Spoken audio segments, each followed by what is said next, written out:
Lagu My Way mengiringi video narasi kali ini. And now the end is near, and so I face the final curtain. Sahabat semua, di dalam bernegara tentunya bukan hanya politik isinya, namun ada juga masalah ekonomi, ideologi, pertahanan, budaya, sosial, dan keamanan.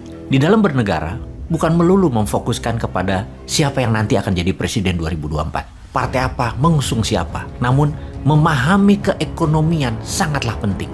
Nantinya, di dalam kelolaan bernegara, bagaimana dan apa yang Indonesia harus lakukan. Fakta sejarah, Indonesia itu lebih tua 4 tahun dari Tiongkok. Indonesia berdiri tahun 1945. Tiongkok berdiri tahun 1949. GDP per kapita Indonesia saat ini sekitar 4.300-an dolar. Tiongkok GDP per kapitanya 15.800 dolar.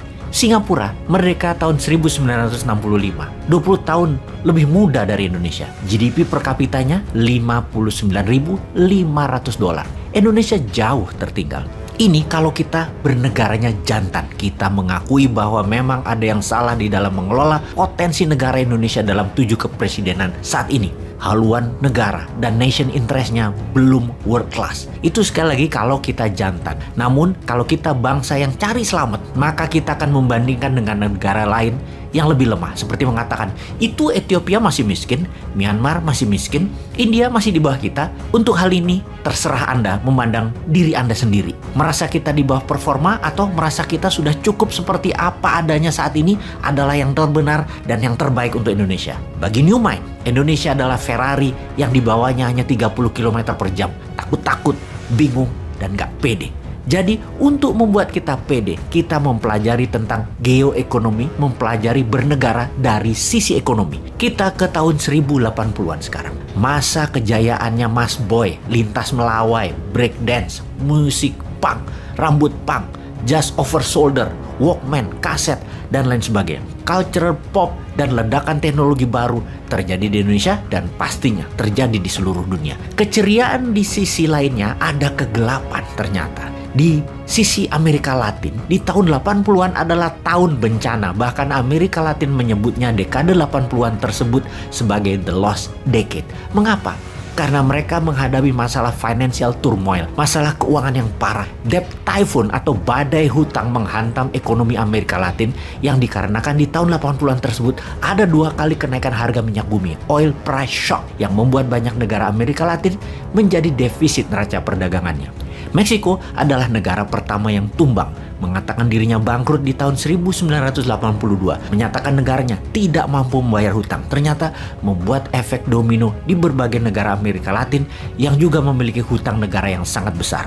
Kemudian Brasil menyatakan dirinya bangkrut. Kemudian Chile, Argentina, Kolombia, Venezuela satu persatu ambruk seperti domino. Mereka menghadapi resesi yang dalam, hutang yang menggunung, inflasi yang tinggi, pengangguran meningkat tajam, dan ekonomi yang lambat tumbuhnya bahkan tidak tumbuh. Kita fast forward 3 dekade kemudian. Masa kini, apakah sejarah akan berulang? Kita melihat negara sekitar dunia kita sekarang ini, negara berkembang saat ini banyak yang sedang berjuang berat menghadapi sovereign debt atau krisis menghadapi hutang negara. Salah satunya adalah Sri Lanka.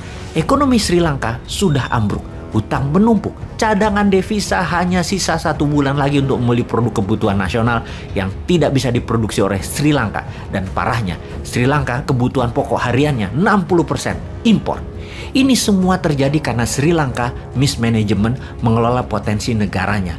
Mereka membelanjakan lebih besar dari pendapatan negaranya. APBN-nya selalu minus. Ditambah lagi ada faktor lain terjadi, memukul negara sejenis Sri Lanka. Efek pandemi selama 2 tahun membuat ekonomi melambat di seluruh dunia. Meningkatnya pinjaman negara-negara yang lemah dan invasi Rusia ke Ukraina mengakibatkan meningkatnya harga minyak bumi dan gas alam serta harga pangan, dan ketersediaan pangan dunia menipis. Apa yang terjadi di Sri Lanka saat ini? Akankah bermutasi membawa efek domino seperti di tahun 80-an, di tahun 1982 di mana diawali dengan Meksiko yang sekarang adalah Sri Lanka? Akankah menjadi mutasi dan menyebar ke seluruh dunia Sri Lanka Way ini? Apakah Sri Lanka merupakan canary in the coal mine? Burung kenari di tambang batu bara. Ini adalah kalimat idiom yang artinya early warning atau peringatan awal akan tanda bahaya. Burung kenari adalah burung yang sering berbunyi di awal tambang batu bara dieksplor yang menandakan kemungkinan bahaya efek sulfur dan kerusakan lingkungan karena batu bara tersebut. Kita ke 9 hari sebelum Rusia menyerbu Ukraina, yaitu tanggal 15 Februari 2022, di mana World Bank memperingati dunia bahwa hutang negara-negara berkembang dalam kondisi krisis karena efek pandemi dan slowdown ekonomi. World Bank menyebutkan 70 negara yang berpotensi menjadi negara paria, negara setengah gagal bayar hutang. 70 negara low income country. Total beban bunganya saja terakumulasi hampir 1.000 billion dolar di tahun 2022 ini. Yang dalam 9 hari setelah pengumuman tersebut, Rusia serang Ukraina yang menyebabkan harga minyak naik. Jaringan distribusi dunia terganggu, harga pangan meningkat, dan ketersediaan pangan terbatas. Hal ini semua membuat analis perekonomian sulit melihat sisi terang ekonomi di tahun 2022 ini. Di bulan Maret, kembali PBB mengumumkan ada 107 negara yang kena imbas salah satu dari 3 masalah dunia. Apa saja 3 masalah dunia tersebut? 1. Kenaikan harga pangan.